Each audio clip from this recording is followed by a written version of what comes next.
Welcome to Ann Arbor Democracy, a place for conversation about how our local leaders are elected and how political decisions are made, what this looked like in the past and what it looks like now. This project aims to explore the recent history and current reality of Ann Arbor democracy.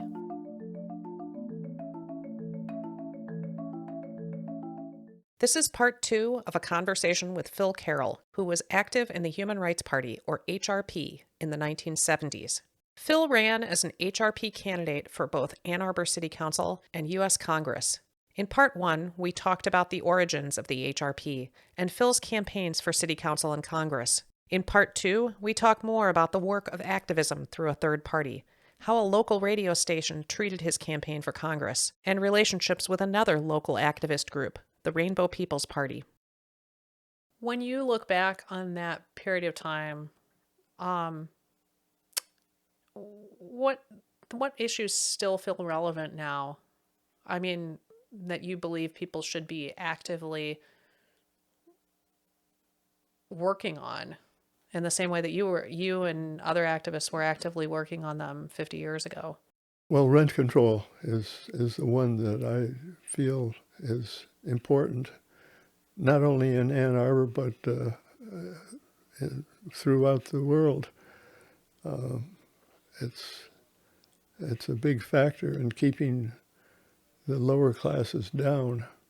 I got a sense that it was significantly more challenging for Kathy, being the lone voice, and the ability of Jerry and Nancy to back each other up and second any motion. As a party, how did you support Kathy when she was just alone? Well, by having plenty of members there at the council meetings and showing support. I mean, we didn't want to necessarily be disruptive, but I mean, we would applaud and cheer and then stop. You know, we didn't try to shut the meeting down or anything, but we always had people there going to the meetings. Well, this was true when Jerry and Nancy were there, but it continued then when Kathy was there by herself. Also in 1975, there was a funny result in the 2nd Ward primary for the HRP. Do you remember Richard Ankley beating Frank Schoiket? Is that how you say his name? Yes. Wow. Schoiket.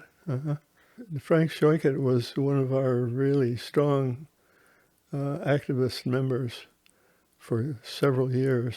We felt he deserved to get the nomination. I forget exactly how it was that Ankley was able to mess that up. There were rumors that the Democrats crossed over because they saw Richard as a weaker candidate. I guess that was it. So in 76, by then, the student movements around the Vietnam War are no longer an issue. The war has ended. It's clear from what's happening with these elections that HRP is sort of past its peak. Right. And, you know, we actually did change our name, but it wasn't official through the state ballot approval, but City Council was very willing to put the new name or use the new name, which was SHRP, Socialist Human Rights Party. Did you call yourselves Harpies and Sharpies?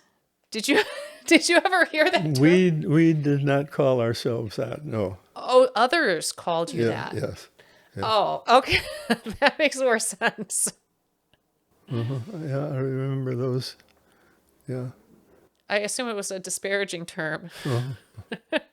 When did the HRP feel to you like it really had faded out of existence? Because I found references to it as late as 77, and that was the last election cycle you fielded a candidate.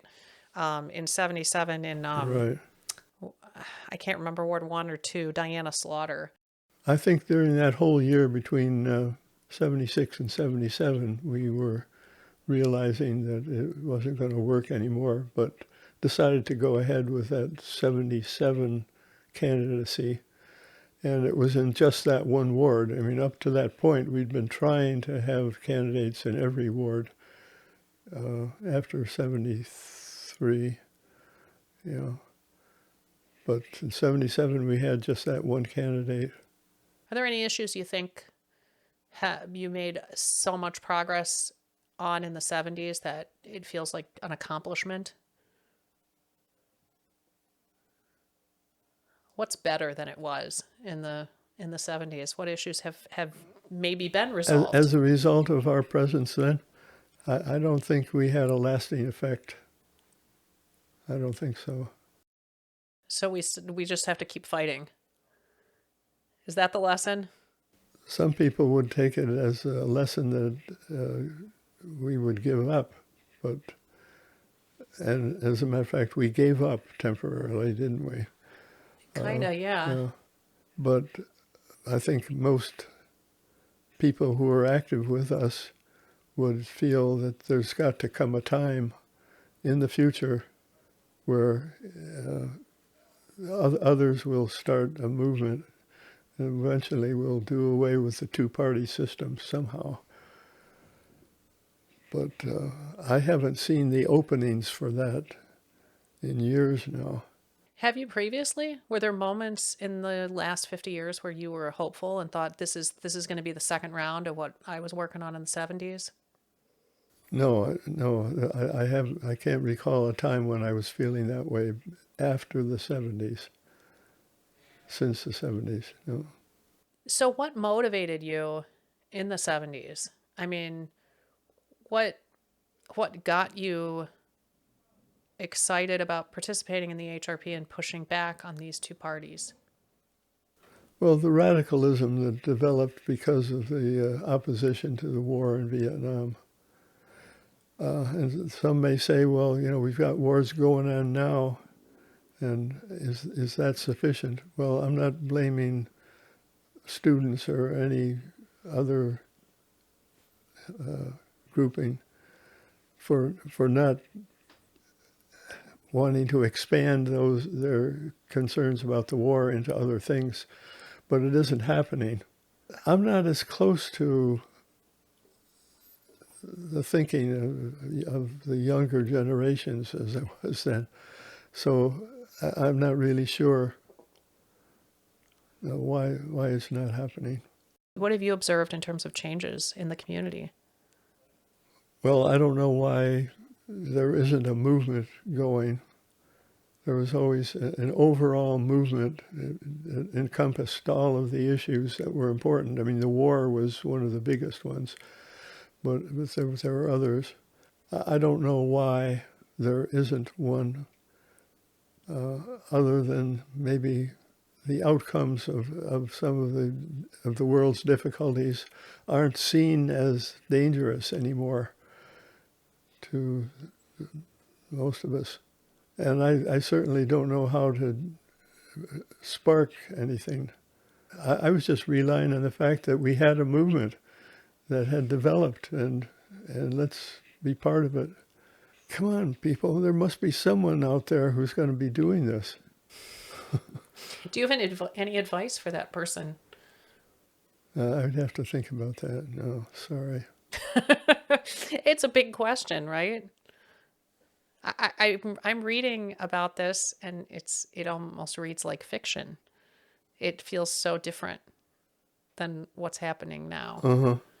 In the 74 congressional race, the radio station, which I don't have in front of me, they had planned 3 nights of debates for the congressional candidates. And their plan was that the first night would be the Democrat and the Republican. And the second and the third night would be more marginal candidates, I'll say, because there were a couple of other candidates in that race with you. And you did not respond to their invitation to participate in night number 2, but you showed up on night number 1, and they ended up bagging the whole thing and said, like, well, that we can't have the debates anymore because it's been disrupted. Do you remember this? Vaguely, yeah. That was quite intentional. Tell me about that. That was a real strategy. It was very undemocratic for not to allow people who were on the ballot to be in that first debate. I mean, they definitely had you broken down sort of like these are the real candidates, and then you can tune Yeah, in tomorrow and the yeah, next night to yeah. listen to the So people I you. wanted to expose the media, not just the other parties, and I guess that worked.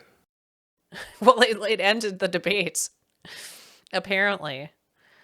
And you were against Marvin Ashe and John Ruther in that race. They were the Republican and Democratic candidates.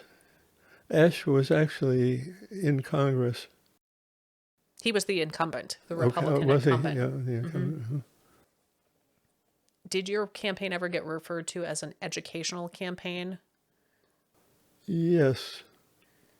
Because I think that was a discussion in the local elections after the splits of 73. In 74 there was at least one person who ran in 74 and said, this is an educational campaign. I'm not going to campaign other than just to educate people about issues. I think we felt that way about most of our candidacies.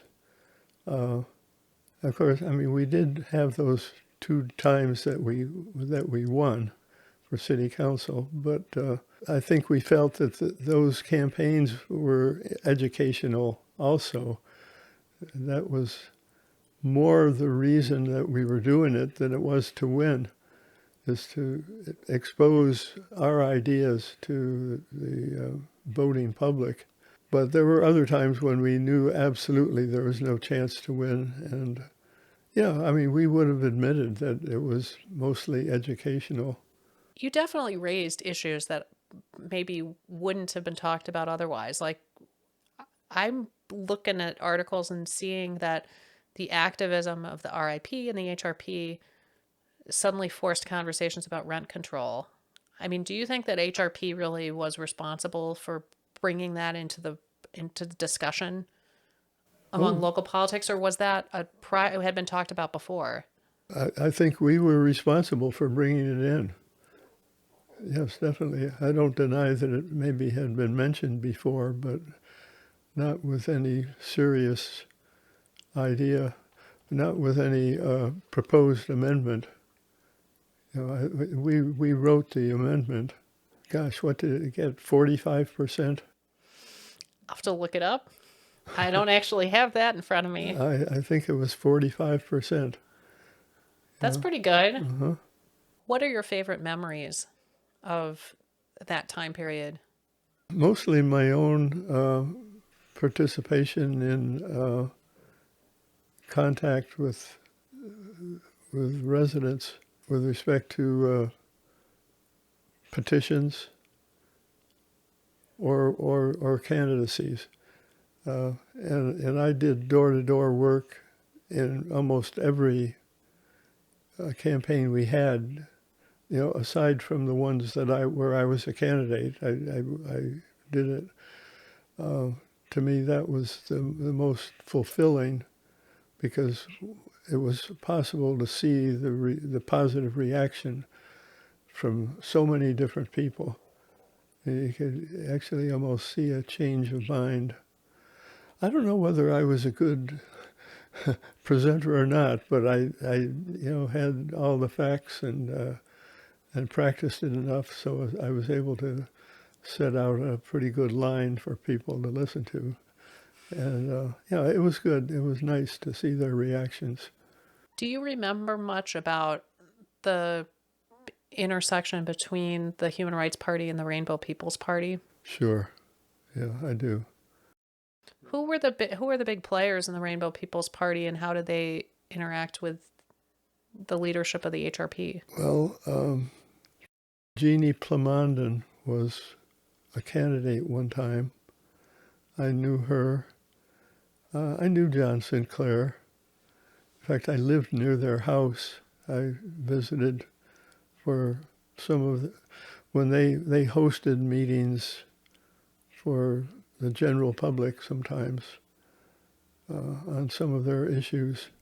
And some of it was on behalf of their newspaper, The Sun. They came to our meetings, presented some of their concerns, but eventually that changed to just a good working relationship for a couple of years. You know, they let us know that they were supporting us and that they would get the word out to their constituents. And they had a different set of constituents than we did. I mean, much overlap, a lot of overlap, but, you know, with different perspectives. How was their focus slightly different? I mean, there was overlap, but how was their focus slightly different than HRP?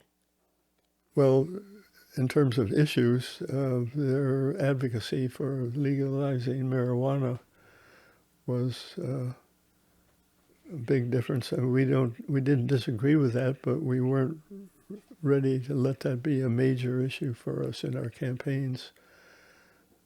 But we didn't ignore it for our campaigns either. We made sure that we expressed ourselves in a way that was supportive of what the Rainbow people were saying. In 77, the last candidate that HRP fielded, at that point, was the Rainbow People's Party still a factor in sharing support or advocacy? No, I mean, they knew that we were done for, you know, so, but I mean, they just, in fact, lots of our followers were dropping away at that point. In part 3, Phil talks more about the impact of third-party candidates, challenging the status quo, and what he thinks of politics now. Like and subscribe if you'd like to see more content like this.